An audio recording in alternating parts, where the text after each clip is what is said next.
Olá, meu nome é Thaisa Candela, eu sou Developer Relations Expert na Rocket City e hoje eu, juntamente com o Diego Fernandes, que é CTO da Rocket City, vamos falar sobre a jornada dev dentro de uma startup. Quais são as etapas, quais são as oportunidades e também, dependendo da fase, do momento onde a startup estiver, qual é a demanda tecnológica. Diego, é contigo. Legal. Obrigado, Thaisa, e muito obrigado pelo convite também para participar desse painel.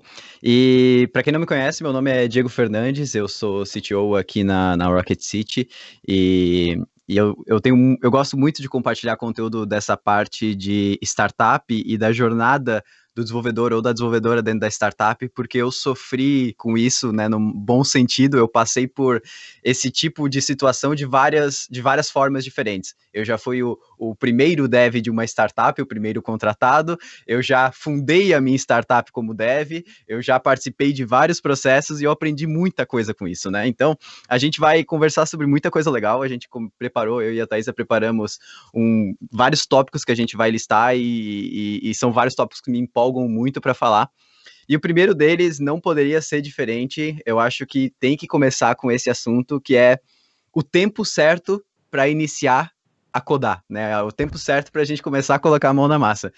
É um assunto engraçado e, ao mesmo tempo, a gente tem que tomar cuidado, é um assunto delicado também, porque quando eu estava iniciando na minha jornada de startupeiro, vamos dizer assim, a pessoa que quer empreender, que quer montar o seu próprio negócio, das primeiras 50 ideias que eu tive, porque a ideia nunca foi um ponto fraco para mim, eu sempre tive muitas ideias e todas hoje estão guardadas dentro da gaveta, eu sempre começava codando. Eu sempre começava com o código, né? Então a primeira coisa que eu fazia era começar dando um init ali, né? Na época eu programava só em PHP, então dava lá um Laravel new, começava o meu projeto e saía codando, imaginava quais iam ser as tabelas do banco de dados, começava programando, montar interface e tudo mais. E chegava em um momento que era beleza, eu tenho o meu produto aqui, ou eu nem chegava a terminar o produto e eu desanimava da ideia, primeiro porque eu não sabia nem como colocar aquilo no mercado, e segundo porque eu começava a pensar numa ideia muito complexa, jogava muitas funcionalidades dentro do código e ia percebendo que aquilo ia começando a se tornar muito maçante para mim, e na maioria das vezes eu desanimava e jogava a ideia fora. Então, foi mais ou menos em março de 2017, eu participei de um Startup Weekend, inclusive a gente vai falar um pouquinho sobre a importância desses eventos mais para frente. Eu participei de um Startup Weekend em Jaraguá do Sul, e foi o primeiro evento nessa espécie que eu participava. E quando eu entrei lá, eu lembro que logo que a gente formou a nossa equipe, a primeira coisa que eu fui fazer foi abrir o notebook e começar a codar. Eu comecei a codar e aí os mentores chegavam perto de mim e falavam: o que tu tá fazendo? Eu falo: não, tô codando, né? Tô fazendo o que eu deveria estar fazendo. Eu tô inscrito como dev, olha aqui, ó. Inscrito como dev, tinha um crachá escrito dev, né? E aí eles falavam: não é nada disso que tu vai ter que fazer. Não interessa se tu tá inscrito como dev. A primeira coisa que tu tem que fazer é validar a ideia. E aí eu aprendi sobre todos os passos de uma ideia, de um negócio, antes de começar a colocar a mão na massa. É claro que a gente está falando agora num sentido de quem está querendo abrir um negócio, né? Mais para o CTO, que acha que, eu sou o CTO desde o primeiro momento, eu não tenho que saber nada do negócio, eu vou focar em desenvolver porque eu tenho outras pessoas ou outros sócios que vão cuidar da parte do negócio para mim. E a Thaisa, que é dev, quem sabe tem um pouco a compartilhar também dessa parte, porque eu acho que todo dev é assim, né, Thaisa? Sem dúvida, sem dúvida. É muito aquele negócio. Na época quando eu comecei a programar, eu comecei a programar dentro de uma software house. Então não era uma startup. E a gente lidava muito, sim, com startups e com empresas bem consolidadas. Então eu participei de projetos para CIA, para Marisa, para Google, para Nextel. Não são empresas startups. Mas é engraçado que dentro dessas empresas, como por exemplo a Nextel, tinha uma área de inovação, uma área digital, né, chamada de digital, em que o objetivo era vamos fazer coisas novas, vamos estar alinhado ao mercado, apesar da gente ter uma área um pouco mais defasada, com tecnologias mais defasadas. E aí a gente entra num escopo bem interessante, que é a limitação de recurso e tempo, que tem tudo a ver com essa questão de o dev quer sempre, ou a dev quer sempre começar codando? Sim, sempre. Mas antes da gente começar a codar, a gente tem que pensar também em todas as limitações e o contexto onde a gente está inserido, né? Então, quantas vezes ser mentora de Hackathon da Xiaoyi, ser mentora de Startup Weekend, e ver a galera codando, e eu chegava assim para eles, falava assim, o que vocês estão codando? Daí eles, a tela de login. Beleza, assim, mas qual que é o produto, de verdade, assim, qual que é o negócio, quem são os stakeholders envolvidos, o que vocês querem atingir com esse produto? E ninguém sabia responder, porque era um conjunto de devs juntinho ali para codar. O objetivo era codar, era quase um dojo, né? Quase um pair programming ali, não era participando de fato de um hackathon para construir um produto. Então, eu acredito que isso é um mal, entre muitas aspas, né, de todo dev, de toda dev, que é de fato achar que o produto é codar, é só código, mas tem toda uma decisão anterior, e não é só decisão de negócio, né, Diego? Uhum. Também decisões tecnológicas. Pô, de fato, eu posso utilizar uma tecnologia mais hypada, eu posso utilizar uma tecnologia mais nova, e aí até quero que você comente um pouquinho sobre isso. Startup só usa tecnologia nova?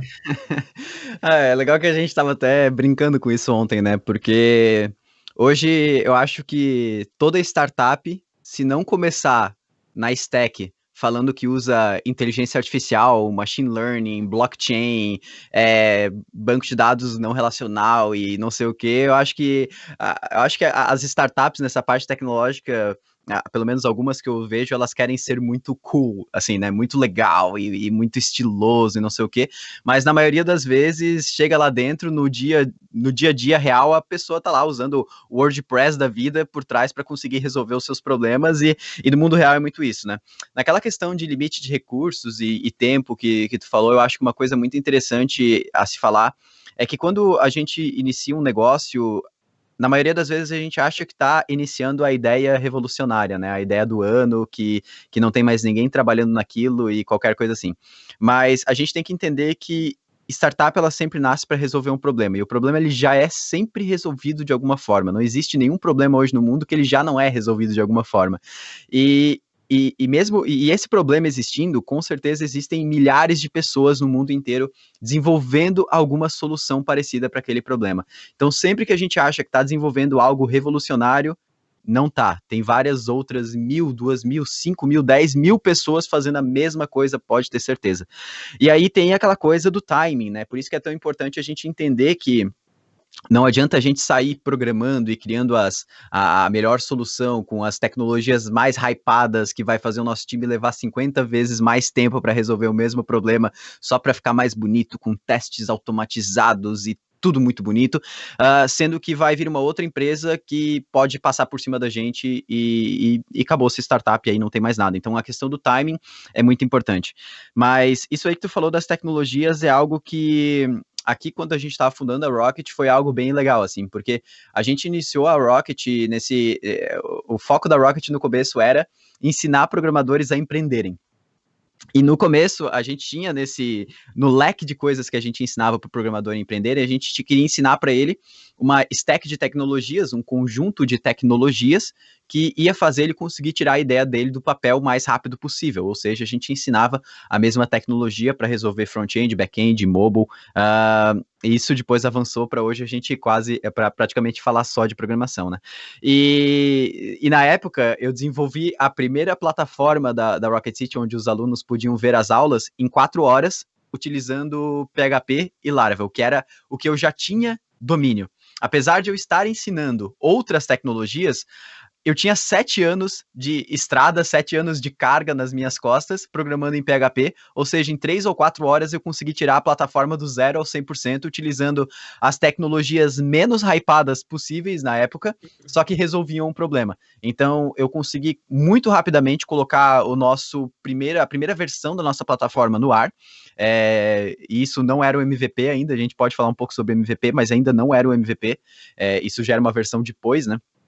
Então, a gente já conseguiu colocar isso. E por isso que o timing é tão importante, né? E recurso também, né? Por exemplo, a gente iniciou a Rocket em 3 programadores. Os 3 sócios são programadores. A gente vai falar um pouquinho sobre sociedade mais para frente, mas só eu desenvolvi a plataforma utilizando o que só eu tinha de conhecimento. Eu não precisei utilizar dos meus sócios, por exemplo, para o tempo deles para construir essa primeira versão da plataforma. Isso é tão importante. Eu não gastei recurso da startup que no começo é tão valioso, né, Thaís?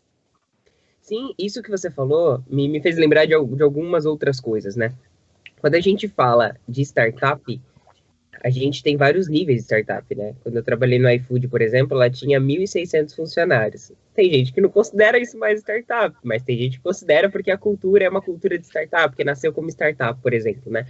Mas quando a gente está falando sobre, principalmente, startup no começo, de fato, do seu desenvolvimento, muita gente, como você comentou, acha que tem que utilizar a inteligência artificial, tem que usar a blockchain, tem que usar... E a tecnologia pela tecnologia. Mas a gente tem que dar um passinho atrás e, de fato, entender qual é o meu problema e se aquela tecnologia resolve o problema. A gente não pode usar tecnologia por tecnologia, né? Não, eu preciso ter uma startup de blockchain. Não, pera, acho que a gente começou errado, né? Eu preciso ter uma startup para solucionar um problema. Vamos ver se blockchain funciona para solucionar esse problema de fato, né? Pelo menos eu acredito muito que é um pouco inverso, né? Não usar tecnologia pela tecnologia.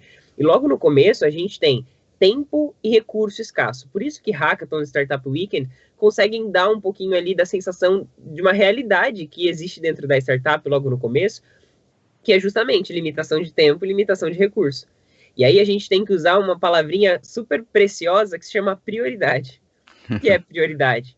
Eu vou sair desenvolvendo toda a plataforma, com acesso, com login, com isso, com aquilo, ou o objetivo aqui é disponibilizar as aulas para os alunos e para as alunas? Já começa com login e recuperação de senha, né? Que sistema que não começa com essas duas funcionalidades. Mas eu acho que nessa mesma pegada, Thaisa, vem muito a questão de... Pensando ainda nessa... Depois a gente vai falar um pouco dos outros perfis também, né? Sobre devs que entram no meio já de uma startup em andamento. Mas como a gente está falando muito ainda de dev fundando uma startup, muito CTO, provavelmente, né? Eu acho que na maioria dos cargos vira esse nome. Mas a gente tem que falar também sobre a questão de quanto de conhecimento de negócio o CTO precisa acabar tendo, né? Porque por mais que, sim, é muito importante que você funde o seu, que você inicie o seu negócio com pessoas com habilidades complementares, mesmo assim, a habilidade de entender do negócio é uma coisa compartilhada, na minha opinião. Não tem como, por exemplo, a pessoa que está ali desenvolvendo o software não entender do negócio que ela está criando. Isso é algo totalmente que você não tem como fugir. Então eu, por exemplo, que sempre fui uma pessoa muito técnica e pouco uma pessoa de negócio, no começo isso me incomodava um pouquinho, porque eu pensava, pô, eu tenho aqui o CEO da empresa, por que ele não lida com a parte de negócio e eu fico aqui só codando no meu canto, que seria o ideal para mim naquela época. Mas eu fui aprendendo que eu entender do negócio me ajuda muito melhor a tomar as decisões técnicas melhores para o negócio. Então, desde como que eu vou escolher um banco de dados, desde que eu vou escolher a linguagem que eu vou utilizar. Por quê? Porque se eu conheço o meu negócio, por exemplo, sei lá, eu conheço o meu negócio, eu sei que eu estou desenvolvendo algo que vai caminhar no futuro para algo de inteligência artificial voltada para medicina no futuro, eu estou pensando. Beleza, então quer dizer que se eu vou utilizar inteligência artificial, hoje o melhor seria Python. Beleza, tá, o melhor seria Python. Será que eu consigo no futuro contratar gente com Python aqui na região que eu tô? Ah, não consigo. Eu estou aberto para contratar pessoas remotas dentro do setor técnico? Não estou aberto. Então tem alguma coisa errada. Então essas decisões de entender para onde que o negócio vai caminhar, ajuda a gente a tomar várias e várias decisões técnicas super importantes desde o início da criação do nosso negócio. Então, Dev, como eu falei, é muito focado em código, mas para a criação de startup não adianta, vai ter que ter esse conhecimento de para onde que o negócio vai caminhar, por que o negócio está sendo criado, qual que é o propósito, quais são os próximos passos, o que é importante agora, o que resolve o problema do usuário, o que não resolve, o que é perfumaria, né, que a gente pode falar, entender os canais de distribuição, como que a gente vai gerar receita, tudo isso tem que estar muito claro. O modelo de negócio, o Canvas, né, que a gente criou, inclusive, no começo da Rocket City, utilizando o Lean Canvas, ele tem que estar muito claro para todas as pessoas que estão iniciando que estão começando ali aquele negócio. Todas as pessoas têm que saber qual problema a startup resolve, com qual tipo de solução, quais são os canais de distribuição, receitas, quais são as despesas e tudo mais. Então, esse conhecimento de negócio não dá para fugir, né? Sensacional. E o que você falou sobre a questão de tomada de decisão, ela tem muita relação também com o fato de que, com uma das primeiras frases que você comentou, que foi o seguinte: a gente não vai sair codando. E muitas das vezes a gente vai ter que utilizar sistemas prontos. E isso também é um papel da pessoa de tecnologia logo no início da startup. Não é o CEO que vai definir quais as tecnologias a gente vai usar internamente. Mas a pessoa de tecnologia vai precisar falar, ó, até aqui eu vou codar. Até aqui a gente vai ter que contratar uma ferramenta pronta. Porque não vai fazer sentido implementar isso agora, a gente não tem tempo e nem recurso.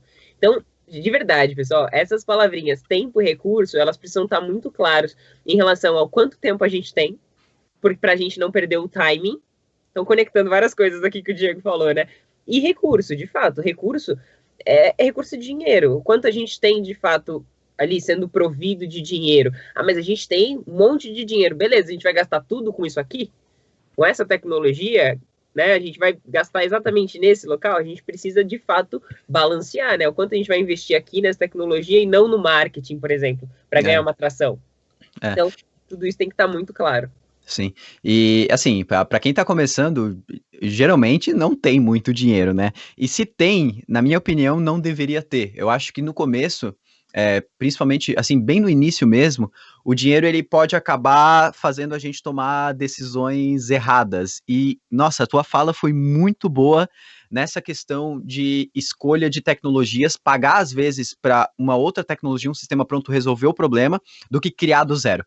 Isso foi uma coisa que eu sofri também ao longo de toda a Rocket City, porque o que acontece? Eu sei que eu tinha várias coisas que eu poderia fazer que ia trazer resultado significativo para a empresa. Por exemplo, geração de conteúdo, criação de novas aulas, gravação e tudo mais. Eu sabia que aquilo ali era o meu core. Era aquilo que eu tinha que focar e conseguir fazer para trazer rápido bons resultados para a empresa. Só que durante esse meio tempo, minha cabeça de dev, o que eu acabava percebendo? Eu acabava percebendo que os outros setores ali, né, marketing e tudo mais dentro da empresa, que na verdade, sim, era 3 pessoas com todos os setores da empresa, mas eu ia percebendo que essas pessoas, por exemplo, eu via que o Robson queria mandar um e-mail, e aí as ferramentas eram muito ruins de enviar e-mail. E aí eu pensava, não, eu vou desenvolver uma ferramenta de e-mail marketing. E aí eu não contava para ninguém, achando que eu tava super massa, ficava uma semana desenvolvendo uma ferramenta de e-mail marketing lá, só que ela não resolvia algum caso específico, aí eu tinha que dar manutenção naquilo lá. Ou seja, no começo do negócio, e não só no começo, a gente tem que entender o que é core da nossa, o que é ferramenta que está presente no coração do nosso negócio. Então, por exemplo, a Rocket City é uma plataforma de educação. A nossa plataforma, a plataforma de educação, não dá para ser terceirizada, né? A gente pode até no início ali, o MVP, conseguir ter um lugar ali, uma playlist do YouTube para botar o curso, beleza. Mas chega um momento que isso aí ele é core do nosso negócio, é o coração, a gente não pode terceirizar. Agora, ferramenta de e-mail marketing é core do nosso negócio? Não a gente pode utilizar uma ferramenta de uma outra empresa que vai resolver o problema e se a gente precisar de suporte, beleza, eles resolvem. Então, hoje, na Rocket City, a gente tem um leque de ferramentas, assim, ó, muitas ferramentas que a gente utiliza terceirizadas e a gente paga por isso, paga com gosto e paga caro, porque elas resolvem o nosso problema. A gente não desenvolve aqui dentro o que não é core do negócio. Isso é muito importante, porque no começo da empresa eu tentei fazer isso e eu fiz várias besteiras com isso. Eu tentei criar software para tudo. Sério, Thaís, até software de automatização de postagem em rede social. Cara, sendo que tem software que tu paga R$ 15 e faz isso, cara. Não, sério, dev é um bicho esquisito mesmo, né? Não adianta. Dev é um bicho esquisito. E é por isso que a gente decidiu falar exatamente sobre esse tema, não só para trazer clareza para a pessoa que é desenvolvedora, que está nos assistindo, né? Pô, eu quero fazer parte de uma startup, ou, nossa, eu acabei de fundar uma startup junto com pessoas que eu conheço, mas também para que as pessoas que queiram contratar devs ou que tenham devs dentro da sua startup entendam como que funciona a nossa cabecinha, porque de fato a gente é um bicho estranho. Então, tentar trazer um pouquinho de clareza aqui para o pessoal que está nos assistindo. E aí, pegando um gancho que você falou sobre MVP, falar um pouquinho sobre isso, assim. A primeira coisa é que a gente precisa entender, pessoal, que antes do MVP, a gente tem que validar a ideia, né? Porque senão a gente não vai gastar energia criando o MVP. O MVP já é algo um pouquinho mais robusto, né? É o que já entrega, de certa forma, um valor ali para o usuário. Mas antes disso, a gente precisa criar o tal do protótipo, né? Que pode ser através de um Google Forms. Não precisa ser, vou fazer um deploy aqui, de fato, de uma aplicação. Não precisa disso, não chega nesse nível, né? O protótipo é justamente para a gente validar a ideia. Será que tem alguém que vai se interessar por isso? Alguém que vai pagar por isso? É sanador, de fato, que a gente tem interesse em sanar? Então, uma coisa que me fez lembrar, quando eu trabalhei numa aceleradora de startup, foi as pessoas super atrás de sênior para poder desenvolver protótipo. Isso para mim doeu muito, porque eu peguei e falei, cara, peraí, você tá querendo pagar sei lá quantos R$ 1.000 para uma pessoa para fazer o protótipo para você, sendo que a ideia ainda não foi validada. Você ainda não tem um produto, você ainda, né, você está ali na concepção da sua startup e você quer contratar uma pessoa sênior para isso. Será que tem necessidade? De novo, a gente entra na questão da priorização. Priorização e fases. Né? Então, você não necessariamente precisa ter um sênior, uma sênior para construir protótipo. E muitas das vezes nem o MVP. Porque, e aí eu quero que você fale um pouquinho sobre isso, você hoje utiliza o mesmo código, o primeiro código que você fez aqui na Rocket City? Cara, se eu usasse o primeiro código, tinha muita gente sofrendo aqui para refatorar aquilo lá.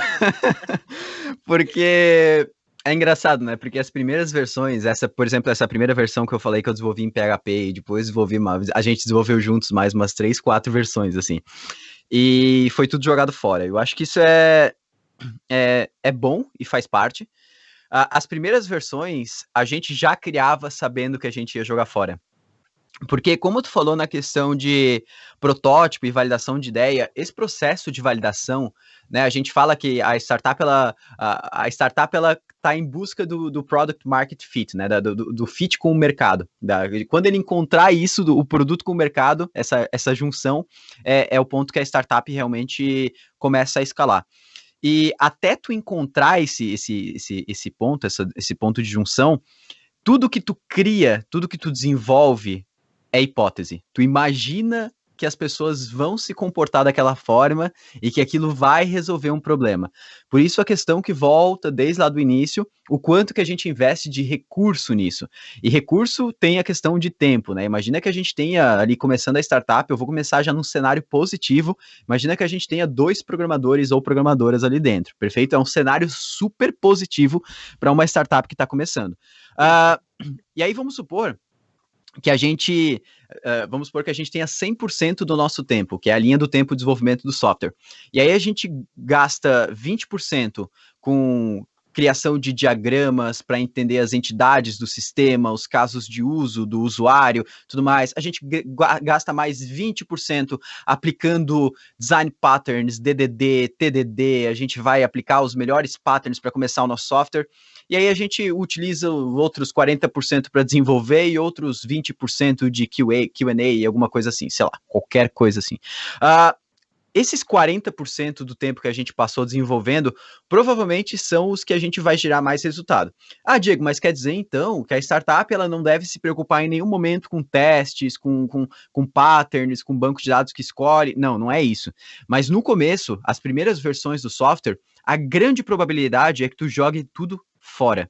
Nenhuma startup tem certeza do que ela está criando no momento, no início. Nenhuma startup começa desenvolvendo um software e esse software é o mesmo utilizado até depois de 2 anos, 3 anos.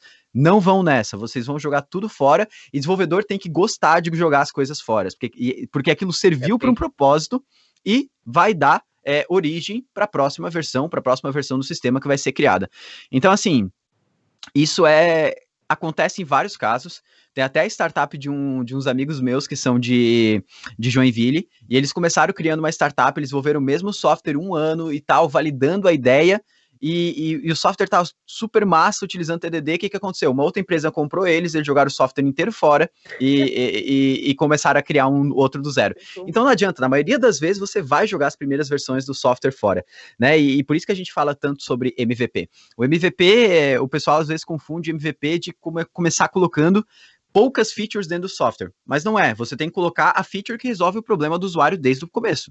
Então, não tem como não fazer aquela analogia, né? Já é meio clichê e todo mundo já conhece isso, mas eu vou fazer de novo só para não perder o momento aqui, que é a questão lá, né? Se eu estou resolvendo o problema de uma pessoa que quer se locomover da casa dela até o centro da cidade, o MVP não é a roda do carro, é um skate. Né? Você tem que desenvolver algo que, mesmo que não seja a solução ideal, a pessoa consiga suprir as necessidades dela. Então isso é muito importante. A gente tem que entender isso. Por isso que eu estava falando ali no começo. Se o MVP da Rocket City, se o problema que a Rocket City resolve é a questão da educação e envolve a plataforma de vídeos, o meu MVP pode ser a playlist fechada no YouTube, uma playlist não listada, qualquer coisa assim. Por quê? Porque o usuário vai conseguir assistir e vai conseguir consumir o conteúdo e gerar o resultado que ele quer. Então, assim, a gente tem que entender que nós precisamos resolver o problema desde o início. E pegando até esse exemplo seu, que é muito bom, da própria Rocket City, vamos supor que tivesse começado com uma playlist, né? Depois você pode até comentar a questão de comentar e descomentar lá no Mas vamos supor que seja uma playlist. A gente, logo no começo de uma startup, a gente não está aprendendo apenas sobre a experiência do usuário. A gente está aprendendo também sobre o Product Market Fit e quem é o meu usuário. Então, logo no começo, por exemplo, de uma startup de educação, a gente não tem só que entender ali, se a pessoa gostou do player, não gostou do player, tem a possibilidade de deixar mais rápido, não deixar mais rápido. Mas tem que ver se o conteúdo, de fato, está atingindo o objetivo de ensinar ela numa startup de educação. Esse não é o foco?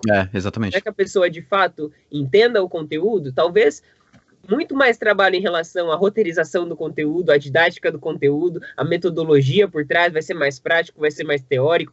Então, a pessoa de tecnologia faz parte de tudo isso. Ela precisa fazer parte do entendimento de qual é o perfil do usuário e o que, de fato, esse usuário não só quer, mas o que ele precisa. E a gente inclusive por a gente, né, tá na Rocket. Não, desculpa te interromper, Thaís, porque eu lembrei de uma coisa, eu não queria perder. Inclusive, a primeira turma, eu lembrei agora, a primeira turma da Rocket, do primeiro curso que a gente teve, foi entregue tudo ao vivo. A gente pegou o conteúdo todo, toda grade que a gente queria ensinar, a gente chamava todo mundo para aula ao vivo no YouTube, que ficava gravada depois, e dava o conteúdo todo ao vivo. Ou seja, assim, a gente conseguiu testar a metodologia, o conteúdo, se estava alinhado com o que as pessoas estavam esperando, e a gente não precisou focar tempo, né, e recurso gravando todas as aulas e depois descobrindo que o conteúdo não estava alinhado com o que as pessoas estavam esperando. Então isso que tu falou é realmente super importante. A startup é de educação.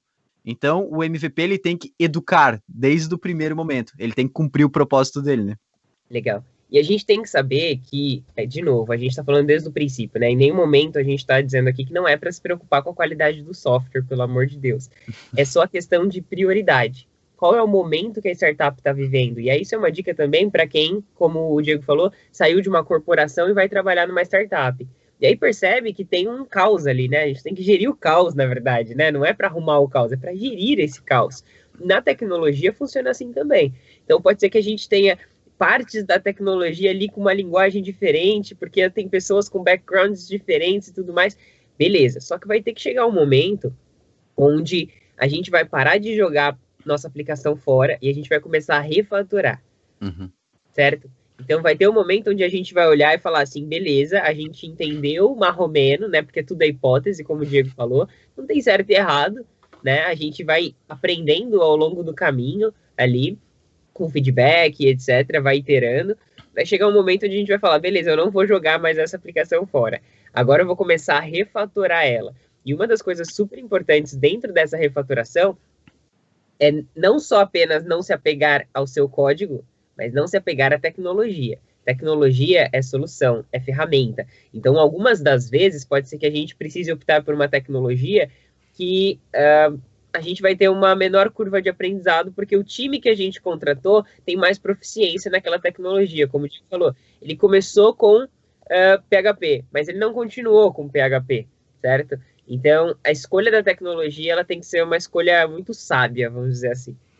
Total. E é normal, eu acho que assim, não existe um período certo que vai acontecer essa transição, a startup vai sentir isso, e aí só para não perder, né, que a Thaísa mandou eu contar, e eu vou passar vergonha agora em rede nacional, o primeiro software que foi esse em PHP que eu desenvolvi para os alunos, o que acontecia? Quando chegava na segunda-feira, que era a liberação dos módulos, eu ia lá no código e descomentava o código que tinha aqueles módulos, e aí as pessoas tinham acesso, e aí eu dava o commit lá, arrastava os arquivos pelo FileZilla lá, e era isso, cara, MVP total, né? E eu sinto orgulho de contar isso, assim, porque na época, cara, resolveu o nosso problema, eu gastava 10 minutos na minha segunda-feira para liberar os módulos, era isso, eu não precisei gastar 8 horas do meu dia preparando um módulo no sistema de liberação de aulas, com algo automatizado e tudo mais. Isso foi realmente algo bem legal. E massa, a gente falou sobre o momento, então, de se preocupar com a qualidade do software, como é a questão de refatorar o código para a versão final. A versão final não existe, né? Mas eu acho que uma das coisas que a Thaísa falou que é super importante é que se você está vindo, às vezes, de uma empresa mais tradicional e você está entrando numa startup, ou você está fundando a sua startup e não teve experiências ainda com esse cenário de startup, se prepare para o caos. Startup é caos. O que quer dizer com caos? O que é o meio caótico? É mudar a todo momento. É você estar focado em desenvolver uma funcionalidade, né? Porque o CEO falou que aquilo lá vai ser o caminho certo, vai todo mundo desenvolver aquilo, e chega no outro dia de manhã, aquilo lá não faz mais sentido, a gente vai para outra direção. Startup acontece isso todo momento. Todo momento a gente muda de direção, a gente desenvolve outra coisa, porque rolou uma reunião, uma talk, alguma coisa assim, que mudou a direção do negócio, e isso acontece a todo momento, e a gente tem que estar confortável com isso. Né? Massa. Legal você falar sobre isso, porque a gente pode pegar um gancho bem rapidinho para falar sobre os mitos. Muitas pessoas acham que trabalhar em startup é piscina de bolinha o tempo todo, videogame o tempo todo. Eu sei que tem várias pessoas que estão tentando mostrar a realidade para as pessoas, mas acho que vale falar aqui. Não é só tecnologia hypada, como a gente falou. Nem sempre você vai trabalhar sempre com a última tecnologia possível, porque a gente entende, pelo menos, que tecnologia é ferramenta, e ela tem que ser escolhida de maneira muito adequada para o contexto, para a base de conhecimento e background das pessoas. Então, eu acho que é bem legal a gente deixar bem claro que muitas das vezes o que é passado como employer branding, marca empregadora de muitas empresas, infelizmente não retrata a realidade do dia a dia. Então, eu trabalhei em empresas que tinham, sim, videogames e tudo mais, e assim, uma vez no mês a gente utilizava. É super legal trabalhar numa empresa que tem essas coisas, essa descontração, galera saindo para jogar videogame junto e tudo mais, mas é legal entender que é trabalho. Pode parecer meio óbvio, mas... eu já trabalhei numa startup que tinha videogame, mas sempre que tu quisesse jogar videogame, tu tinha que bater o ponto antes para poder jogar o videogame. Então, meio que não fazia muito sentido. Mas é exatamente isso, né? Outra coisa que é super importante, que tu falou sobre a escolha de tecnologias, é que como dev dentro de uma startup, a gente tem que entender que a escolha de tecnologias, ela envolve muitas coisas, né? Como tu falou, a resolução do problema é uma das coisas mais importantes. E o segundo ponto é aquilo precisa crescer e a gente precisa de profissionais. Então a gente sempre tem que visar a questão da contratação na hora da escolha de tecnologias. Uma das coisas, por exemplo, que usando o case da própria Rocket City, é que a gente queria muito integrar uma linguagem nova, né, utilizar TypeScript, por exemplo, aqui dentro da Rocket, e a gente sabia que a proficiência do time com essa linguagem não era das melhores, ou seja, a gente ficou trabalhando com o JavaScript, né, ao invés de TypeScript, para conseguir suprir as necessidades, e depois a gente foi integrando aos poucos. Ou seja, não faça essa de, por exemplo, pegar uma tecnologia, jogar na mão do seu time, jogar uma primeira versão de um sistema que você desenvolveu e falar, se virem. Não, deixa que o time escolhe com o que eles querem trabalhar, apresenta para eles as possibilidades, deixa que o time escolhe com o que eles querem trabalhar, faz testes, modelos ou qualquer coisa assim, e visa sempre o crescimento daquilo, a contratação de novos profissionais e por aí vai. Sensacional, sensacional. Eu passei por uma experiência, na época que eu programava Android, que o cliente chegou para a gente e falou assim, olha, eu quero que vocês desenvolvam agora com programação reativa, com injeção de dependência, e eu quero que vocês utilizem a nova linguagem do Android, que é o Kotlin. E ninguém nunca tinha trabalhado com isso. E a entrega continua na mesma data. Aí você fica tipo, não. Porque a curva de aprendizado, que a gente fala da curva de aprendizado, ela é muito importante. Se você trabalha com Java, você vai trabalhar com Kotlin, vai ter uma curva de aprendizado. Ah, mas é parecido, mas não é a mesma. Então a gente precisa muito se atentar para esses pontos, porque, de novo, a gente está falando de pessoas que começam uma startup, mas não pode pensar que ela vai ficar daquele tamanho para sempre. E ela não simplesmente, vai ter gente daqui a pouco. Todas essas preocupações também precisam ser das pessoas da área de tecnologia, né? A gente não... Eu costumo brincar que a gente não faz código para máquina, a gente faz código para pessoas. Então, o código, ele não é só para o usuário que vai receber o nosso produto, nossa aplicação, mas também o código é para quem faz parte do nosso time. Será que o nosso código está legível? E aí tem um monte de assuntos que a gente pode entrar nesse sentido. A gente compara isso também com o pessoal que fala, né? Tem um profissional aqui dentro da empresa que é de User Experience. Não, todo mundo é de User Experience. Porque de nada adianta o layout estar bem diagramado e tudo mais, se o desenvolvedor deixa lá uma tela de load em 3 segundos para entrar na tela. Acabou com a User Experience. Então... Uma das coisas, só para a gente finalizar aqui, que a gente está quase chegando no final, é a questão do papel do CTO em cada fase do negócio, né? Eu acho que isso é uma coisa que eu consigo retratar bem, como que foi mudando a minha vida ao longo de todos esses anos de empresa, né?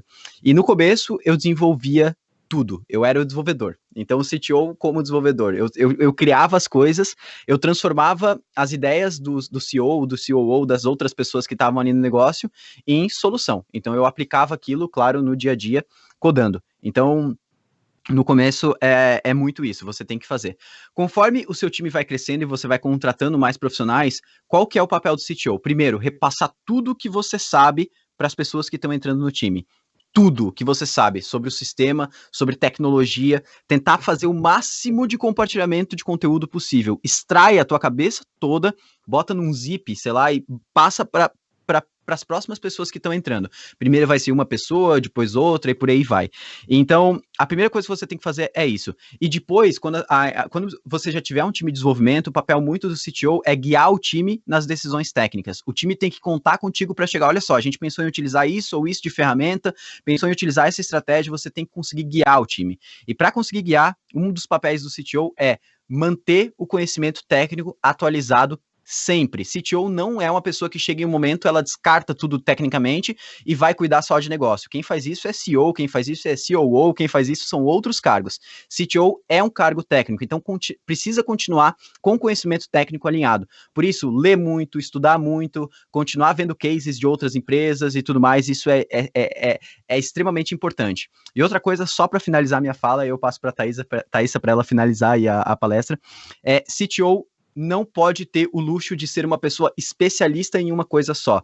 CTO precisa ser generalista em vários patamares. CTO não precisa ter conhecimento aprofundado, por exemplo, sobre uma tecnologia específica, mas ele tem que ter a capacidade de comparar as tecnologias e saber para que elas servem, para daí o time técnico ser especialista nas tecnologias. E aí tem uma frase que é muito legal, não lembro qual empresa que foi, que perguntaram lá para o CTO, né, você tem faculdade em Harvard, alguma coisa assim? Ele falou, não, eu não tenho, mas os meus profissionais, as pessoas que estão trabalhando aqui têm. Então o CTO não precisa ser uma pessoa especialista, precisa ser uma pessoa generalista que consegue comparar as coisas. Vai lá, Thaís, eu vou deixar tu falar agora que eu já falei demais. Não, sensacional, sensacional. Vamos dar uma repassada rápida, que a gente tem um minutinho só para dizer de forma prática o que vocês podem fazer depois dessa nossa palestra, que foi teórica, prática, experiência e etc. Então, tem o tempo certo para iniciar a codar.